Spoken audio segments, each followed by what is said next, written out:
どうも、底辺アクアリスト黄昏です。皆さん、水槽のフィルターは何を使っていますでしょうか？フィルターにはいろんな種類があり、用途によって様々な選択肢があります。基本的にはカテゴリーに分けられており、代表的なもので言えば外掛けフィルターや外部フィルターなどがあります。だいたい新しいフィルターが登場しても、そのカテゴリーのどれかに属したものになるんですが、実は今回 JEX からどのカテゴリーにも当てはまらないような全く新しいフィルターが登場したんです。今回はそのフィルターを徹底的に見ていき検証していきます。JEX がそのフィルターを発表してから明らかにアクアリスト界隈がざわついていたので、注目度マックスの今最も熱いフィルターなのではないでしょうか。というわけで今回紹介する新しいフィルターはこちら、 JEX アクアリスタグラスカスタム600。価格は1500円。この価格に関しては以前 JEX がライブ配信で話していた価格をお伝えしています。おそらく実際に販売する際はもう少し安くなると思うので1万円を切るのではないでしょうか。JEX のアクアリスタブランドは通販サイトでは購入することができないので、販売店によって多少の価格差はあると思います。今回はありがたいことに JEX から商品提供をいただきレビューさせてもらってます。購入か提供か選ぶように言われたんですが、どうせ買ってももらっても忖度なく同じこと言うんで、どうせだったらもらおう精神で提供してもらいました。先にスペックをお話しておくと、こちらは60センチオールガラス水槽専用のフィルターです。消費電力は 50Hz 帯で 4.9W、60Hz 帯で 4W、流量は 50Hz 帯で 5.8 リットル毎分、60Hz 帯で 6.5 リットル毎分。本体サイズ、幅 60.3 センチ、奥行き 6.7 センチ、高さ 15.5 センチ、高度長2メートルとなっています。フレーム水槽では使用できず、オールガラスの60センチ水槽専用の商品です。このフィルター、一言で言えば打ち掛けフィルターです。何言ってんだこいつと思われるかもしれませんが、個人的にはこの名称が一番しっくりきます。アクアリスタブランドは JEX の中でも比較的スタイリッシュな製品を販売しているので、オールガラス水槽専用の製品を作ったのではないでしょうか。なかなかこういうフィルターは珍しいですよね。ここら辺から JEX の新しい製品への本気度が伺えます。正直販売されている商品に関しては賛否あると思いますが、こういった新たな製品を精力的に販売してくれること自体はとてもありがたいです。果たしてこのフィルターはどういった特徴があるのか、端から端までじっくり舐め回すように見て解説していくので、ぜひ最後まで見てやってください。動画の最後ら辺にこのフィルターの特徴を分かりやすくまとめますので、この動画を見ればこのフィルターのほとんどのことが分かります。というわけで開封していきます。アクアリスタの製品はこの黒とオレンジの外箱が印象的ですよね。開けて一発目に出てきたのはこのどでかいフィルター本体です。袋を外すとそこにはバッチバチに反射するガラスが登場。なので映り込まない角度で撮影してます。このフィルターは蓋やフィルター本体にガラスが採用されているらしく、ガラスにすることでオールガラス水槽との一体感や高級感が生まれています。実際に商品が手元に届くまでどれくらいガラスを使用しているのかがわからなかったんですが、見ての通りフィルター本体に使われているのは設置した時に一番見える正面のみです。その他はプラスチックでできており、最初に感じていたほどガラスを多用しているわけではありません。正直水槽の中に入れる関係上、ほとんどがガラスでできてたら設置するときめちゃくちゃ怖いなと思っていたんで、これはいいですね。見えるところしか高級感なんて必要ないですし、コスト削減や取扱いリスクを考えれば正面のみをガラスにしたのは英断。これでもっとガラスを使ってたら下手すれば2万超えてたかもしれませんね。正面のガラスは黒いスモークガラスになっており、手をかざせば若干透けますが、目立たないような配慮がされています。ちなみにガラスと本体の接着はシリコンでされているようで、このように下と左右の3面に黒いシリコンでしっかりと固定されています。ガラス圧は標準的な水槽のガラス圧同様 5mm と結構しっかりとした厚さです。なので持っている時はずっしりとした感覚があり、安っぽさは感じません。まあ軽い方が取り回しはしやすいんですが、軽すぎると取り付けた時にずれそうなんで、これくらいが重量としてもちょうどいいですね。背面と側面のプラスチック製のボックス部分はこのような形状をしており、左右が出っ張って水槽の縁に引っ掛けるだけでなく、後方にも接するようになってます。正直背面の出っ張りがない方がスタイリッシュではあるんですが、側面だけでは不安定になりやすいですし、水形を邪魔するわけではないので、これくらいが落としどころなのではないでしょうか。正面の左側には最低水位線と最高水位線が記載されており、反対側には突出口があります。この縦長の突出口が後ほど解説する機能に一役買っています。ちなみにこのフィルターの特徴は、全体の外観を見終わってから分かりやすくまとめるのでお待ちください。そして本体下部左側には粗めスポンジがセットされている部分とすっぽり穴が開いている部分の2つがあります。続いて取り出したのはガラス蓋です。こちらもフィルター本体正面のガラス同様、黒いスモークガラスになっています。厚さも同じくらいなので結構重いですね。端にはジェックスアクアリスタのロゴシールが貼られてます。こんな感じで手を後ろにかざすとこれくらい透けます。そしてエッジ部分はしっかりカットされており安全です。ただこれ以外に目立った特徴はなく、細長いガラスでしかありません。これを上に乗っけるだけじゃ滑り落ちて大惨事になりそうですが、実は蓋をかぶせられる側の本体上部にアクアリスタ製品ではおなじみのトップシリコン加工がされており、乗せるだけでしっかりフィットするようになっています。これは正面のガラス面だけでなく、周囲のプラスチック部分にも加工がされているので安全性は高いです。というか、ずっとガラス蓋を置いていると逆に取るのに力がいるレベルでぴったりくっつきます。何にせよ蓋はオールガラスなので取り扱いには注意しないといけませんね。そんな感じで蓋とフィルター本体を合わせた外観がこちら。これはグーの音も出ないほどスタイリッシュですね。見える範囲はほぼガラスなので、今までのフィルターとは違った高級感があります。予想以上に洗練されたフォルムでびっくりしました。周りがプラスチックでも全く問題ないことがこの映像を見てわかると思います。中はこのように空洞になっており、いくつかの区画に分けられているようです。突出口にはこのように粗めスポンジがセットされており、取り外すことも可能。あらかたフィルター本体は見ていったので付属品を見ていきます。まず出てきたのはこちらのスポンジ。これは一番左の空洞部分に設置するものです。続いて出てきたのはこちらの3枚の板と網状の箱。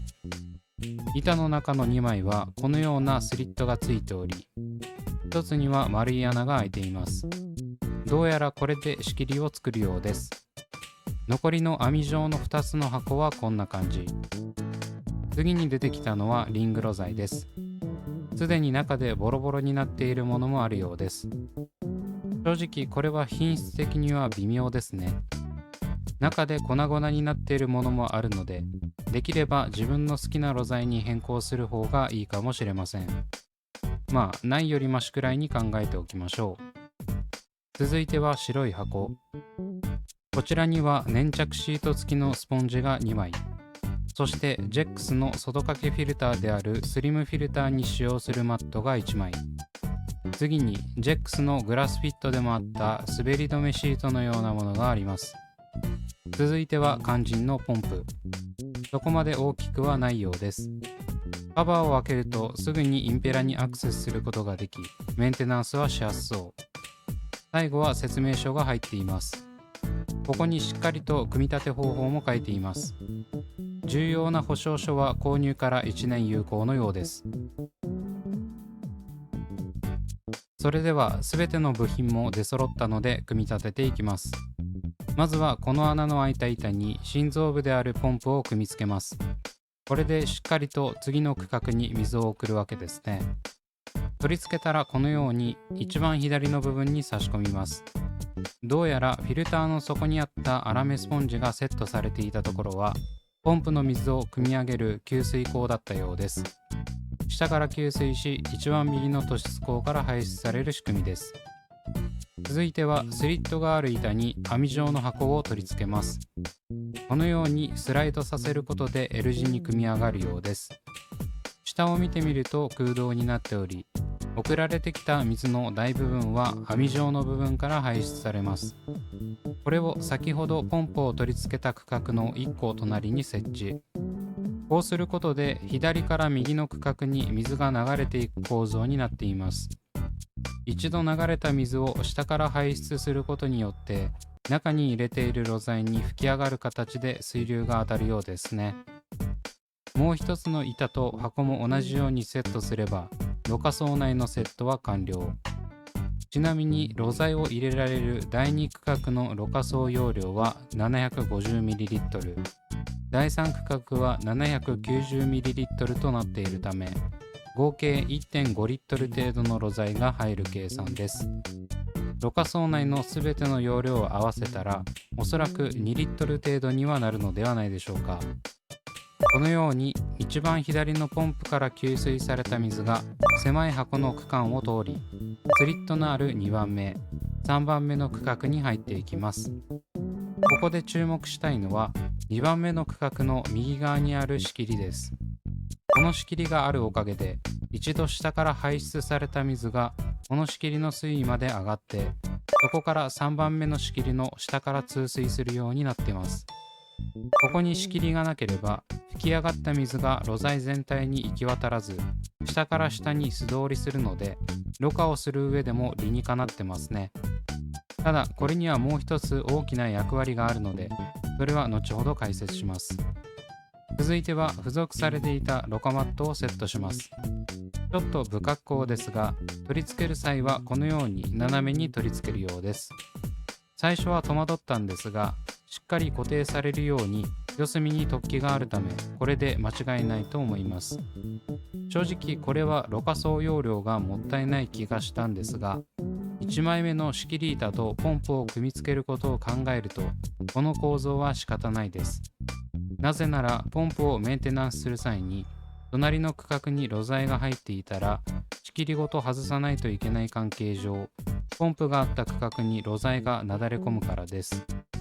そうなると一度なだれた露材を一個一個取って再度掃除したポンプを仕切り板と一緒に取り付けないといけないためメンテナンス性が著しく低下します。そこにろ過マットが1枚入る狭い区画を設けることで露材を入れるスペースと隔たりを作っているのではないかと思います。間違ってたらすみません。でもせっかく水槽内にろ過槽を設けるんだったらもう少しここは有効活用できるようにしてほしかったですね。仕切りを取り出さずにポンプが取り外せるようになっていたらよかったのかもしれません。続いてはろ過槽の外のセッティングをしていきます。皆さんこのフィルターを見た時にパッと思いつくことがあったと思います。それは生体の挟まり事故です。コーナーフィルターなどによく見られる生体の挟まり事故。これくらいでかいフィルターならなおのこと起こりそうですよね。そうならないためにこの粘着シート付きスポンジがあります。これを側面に貼り付けることで生体の侵入を防止します。ちなみになんでこれをスポンジにするのかというとこのフィルター若干すり鉢状な形をしており底面から上にかけて徐々に幅が広くなってるんですよね。そこを柔らかいスポンジで補うことで生体が侵入する隙間をしっかりと埋められるようにしているのだと思います。またこのフィルターは水槽のガラス圧の幅にも1ミリのみですが対応できるようになっています。基本的にジェックスのオールガラス水槽などはガラス圧が5ミリなんですが、 ADA のものは6ミリなんですよね。この1ミリの隙間を埋めないと生体の挟まり事故や適合性の悪さからフィルターの落下事故につながるため、その1ミリの幅をうまく埋められるスポンジが採用されたのだと思います。ここら辺はだいたい自分の憶測 100% で語っているので真意はわかりませんが、そういったところを考えると理にかなってると言えるでしょう。これを両サイドに取り付けることでしっかりと隙間を埋められます。ただその前にこちらの滑り止めシートを取り付けないといけません。これは1枚に見えて縦長のシートが4枚組になっているみたいで、先ほどのスポンジマットを貼り付ける水槽の縁に接する端のところに2枚と背面の縁に接する部分に2枚貼ります。ただこれは自分に送られてきたものに限ってなのか仕様なのか分かりませんが、4枚分割されてませんでした。幸い粘着シートは4分割されていたので、それを目安にシートをカッターでセルフカットして事なきを得ました。そんな感じで滑り止めシートとスポンジを取り付けた状態がこちら。このように先にスポンジを取り付けるとシートが取り付けづらいので先にしておいた方が良かったわけですね。側面にスポンジと滑り止めを2枚、背面部分に2枚の滑り止めシートを取り付けたら全ての組み立てが完了します。というわけでようやく設置ができるので、偶然にも空になっていた60センチ水槽に取り付けていきましょう。こんな短い出っ張りで固定なんてできるのか皆さん心配していることかと思いますが、ご安心ください。このように適合性が良すぎて途中で止まるぐらいビッチビチに固定されます。これはスポンジのおかげでしょうね。逆に下にしっかり入れるのが怖いレベルでかっちりとはまりました。下手な上部フィルターよりも接地面は安定していると思います。というわけで正面から見た状態がこちら。ガラス面が傷だらけで見えにくく申し訳ないんですが、背面が白だとめちゃくちゃ目立ちますね。フィルター自体の水槽内に入っている高さは12センチ程度なのでそこまで圧迫感はありませんが、正直これだとスタイリッシュとは言えません。というわけでこの日のためにあらかじめ買っておいたこちらを貼っていきます。寿の青黒のバックスクリーンです。ジェックスの製品紹介で違うメーカーの製品を出すのは大変心苦しいのですが、最大限このフィルターの良さをお届けするためなので許してください。というわけで黒のバックスクリーンを貼り付けた状態がこちら。先ほどとは打って変わってめちゃくちゃ目立たなくなりました。これならスタイリッシュと言えるのではないでしょうか。前面が黒のスモークガラスになっているためオールガラス水槽に取り付けても違和感がありません。ここで見えるところがほとんどガラスなのが活かされるわけですね。ただバックスクリーンが黒以外だと明らかに存在感抜群なので、このフィルターの進化を発揮する場合は必然的に黒のバックスクリーン縛りになります。設置した状態を舐め回すように見るとこんな感じ。思ったより薄く一体感があるのがわかります。このように隙間もスポンジでぴっちり埋められているので生体が挟まる心配もありません。口に取り付ける部分はガラス水槽とつらい位置になる構造なので水槽幅以上に場所を取らないのがいいところですね。おそらくこれを見て価格考えたら外部フィルターでいいじゃんと思う人もいるかと思いますが、いろんな消費者ニーズがあるため単純な比較はできません。そこら辺もまとめてお話できればと思います。やはりこうやって見ると蓋と前面をガラスにしたのはいいように思いますね。オールガラス水槽と相まってもともと付属されていたような一体感を感じます。後ろはこんな感じでコードを通す部分も合わせると出っ張るので注意が必要。引っ掛ける部分も左右とは違いある程度出っ張っています。これに理由があるかは知りません。後ろから見るとこのフィルターの薄さが余計感じられますね。ちなみにカタログスペック上このフィルターは奥行きが 6.7 センチあることになっていますが、これはコードを通す出っ張りを含めた奥行きです。実際に水槽内に入っている厚さは4センチ程度です。ということは奥行き30センチの 7.5 分の1程度しか占有しないということですね。どうしても正面から見るとめちゃくちゃ出っ張っているように見えますが、4センチ程度なら許容できる方も多いのではないでしょうか。まあその分ろ過総容量は少なくなるので、そこら辺は仕方ないですね。というわけでセットも完了したので、水槽に注水していき、流量と静音性、その他性能について見ていきます。今回の検証では付属のろ材を使って検証していきます。空ポにしようか迷ったんですが、一応ろ材がついてたんでそれを基準にする感じ。ちなみに付属のリングろ材はこんな感じでネットに入ってました。粉がすごくて洗わずに入れてたら大変なことになってましたね。あとリングろ材といっても穴が狭く通水性は良くない感じで、ご覧のように砕け散ったろ材がネットの至るところに散らばってます。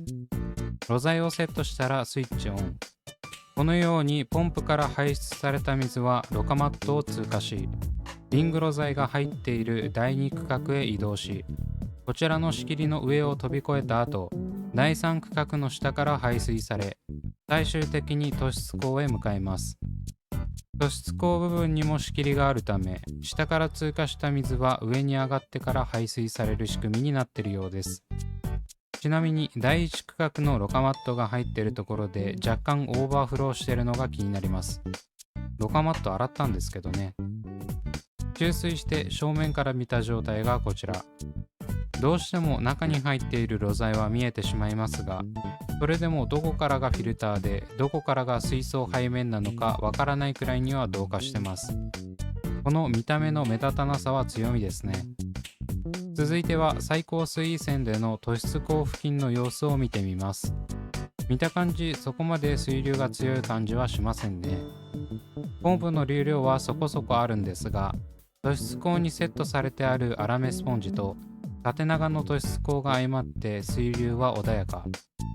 次に最低水位線での突出口はこんな感じ。あんまり変わらないですね。波立つこともなくちょろちょろと水が流れていってます。というか、なぜこんな比較をしているのかというと、このフィルターの触れ込みで突出口を露出する水位で稼働させるとエアレーションができ、突出口を覆うくらいの水位で稼働させると CO2 を抜気しないという話を聞いていたからです。要するに水位をコントロールすることで生態メイン水槽でも水草メイン水槽でも使えるということですね。ただ自分はてっきり水位を下げたら水が空気を巻き込んでバシャバシャエアレーションしてくれるもんだと思っていたんですが、この勢いだと正直満足いく酸素供給ができるかは分かりかねます。逆にこれくらいでエアレーションの機能を果たしているなら、他のフィルターもこれくらい波立たせることなんてわけないんで、わざわざ特徴として言う必要はない気がします。大変申し訳ないんですが、このエアレーションと CO2 を抜気しないという2つの機能に関しては満足いく結果とは言えませんでした。ちなみに粗めスポンジを外した状態で、なおかつ水位を下げた状態がこちら。先ほどよりは勢いが増しているので、なんとなく効果は高そうですが、言うほど大した感じではない。ろ過槽内はこんな感じ。スポンジがないことによって上から下に水が流れ落ちるため、こんな感じでバシャバシャになってます。スポンジを外せばここでエアレーションの機能が果たせるのかもしれませんね。続いてはいつものメラミンスポンジを使って水流の検証を行っていきます。まずは突出口のスポンジを取り付けた状態から。突出口付近にスポンジを入れたので、最初は後ろから前にぐるっと水が回ってます。ただそこからは全く動きがない状態。水面を見ると時計回りに水が動いているようなので、奥から手前に行きつつ、突出口から給水口の右から左の流れもあるようです。続いては突出口のスポンジを外した状態での水流検証です。さすがに突出口に近い部分の勢いはすごいですね。ただ、それ以降は先ほどとあまり変わらず、水槽の底面に落ちたスポンジはその場で滞留しています。スポンジを外すと突出口付近の水流は強くなりますが、周りの勢いはそこまで変化がないようです。続いては静音性の確認を行っていきます。検証方法はいつものようにモーターに近いところから近距離で録音を行い、騒音計アプリである程度目でもわかるようにしています。ちなみに騒音計の数値は参考程度にお願いします。周りの機材をすべて停止させ、純粋にモーターの音のみ集音できる環境にしてます。おそらく水中内モーターなのでそこまでうるさくないと思いますが、果たしてどうでしょうか。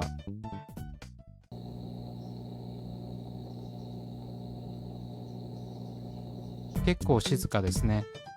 確かに音は聞こえるんですが、下手な外掛けフィルターより静かで、寝室でも使用できるレベル。また音の質的にも高くて耳障りな音ではなく低めの音なので、そこまで不快になる音でもないのが良かったですね。このサイズ感のフィルターということを抜きにしても静音性は高いと思います。というわけで全ての検証をしていったんですが、このフィルターの機能をまとめて実際にどうなのかを検証した情報をもとにお話ししていきます。1つ目の機能は第3区画である一番右のろ過槽内にヒーターをセットすることができるところです。正直これは一番の目玉機能と言っても過言ではなく、景観を損ねるヒーターを隠すことが可能になっています。これに関してはこのフィルターで明確に差別化ができるポイントです。外部フィルターの場合でも日本では法律の関係か中にヒーターを入れることができず、入れるなら自分で加工が必要になってきます。それがこのフィルターであれば、ただろ過槽内にポンと入れるだけで隠すことができるんです。しかもこれは単にスペースがあるから入れられるというだけではなく、水位が下がってヒーターが水面に露出し、空だきが起こることを防ぐ機構になっているんです。先ほどお話しした通り、第2区画と第3区画の排出口付近には高さがある仕切りが備わっており、第3区画を囲うような形になっています。こうすることでフィルターを取り外したり、ヒーターよりも水槽内の水位が下がったとしても、第3区画内の水位は保たれるということですね。おまけに下から出た水が仕切りの上を通り、また下から出ることで露材に効率よく水が循環するため、ろ過性能を向上させる役割も果たしています。こういった安全性はヒーターを使う上では一番大事なので、露材を通過する水流を効率よくするだけでなく、こういった機能も備わっているのはよく考えられていると思います。他のフィルターでもヒーターをポンと入れることはできるかもしれませんが、安全性は担保されてませんからね。2つ目はケーブルを通す穴が背面にあるため、ヒーターだけでなくエアストーンや CO2 ディフューザーなどをろ過槽内に入れられるところです。こちらも水槽内の機材を隠すための機能ですね。左右に2つケーブルを通す穴が開いているため、第3区画はヒーター、第1区画にはエアーや CO2 を入れるという使い分けも可能です。とことん水槽内をすっきりさせるための工夫がなされています。3つ目は目詰まりしてもオーバーフローしないところです。皆さんこのフィルターを見て、突出口が目詰まりしたらすぐに水槽外に水が溢れちゃうんじゃないかと思ってますよね。実はそこもしっかり対策がなされていて、先ほど一番最初に四角いスポンジを取り付けた左の区画がいざとなった時に水を排出する出口になっているんです。通常はそこまで水位が上がらず、左から右へと水が流れていくんですが、行き場を失った水が上がってきたらその区画に水が入り、そのまま底面の穴から水槽内に戻っていく仕組みです。だからスポンジを入れ込んでまで生体の侵入を防止しているわけですね。これは普通に両機能で安心して使用することができます。ズボラな自分でも水をあふれさせることはないでしょう。4つ目は本体にガラスを使用し、そのガラスをスモークガラスにすることで存在感をなくすところです。これは先ほどの映像の通り、オールガラスに違和感がなくなるよう、前面部分がガラスになっているため、正面から見るとフィルターがないように見えるという感じの特徴です。見た目的には個人的に好みで、高級感もあるし9大点なんですが、どうしてもバックスクリーンが黒縛りになるところが仕方ないんですが残念な部分。スモークガラスで目立たせないという性質上、白にするわけにもいかないため、黒がベストではあるんですが、どうしてもそこに引っかかる人は多いのではないでしょうか。あと、スモークガラスといっても透けるので、白い露材を入れていると普通に見えます。これもベタ塗りの黒にして透けないようにしたら、わざわざガラスにする必要がなくなるため致し方なし。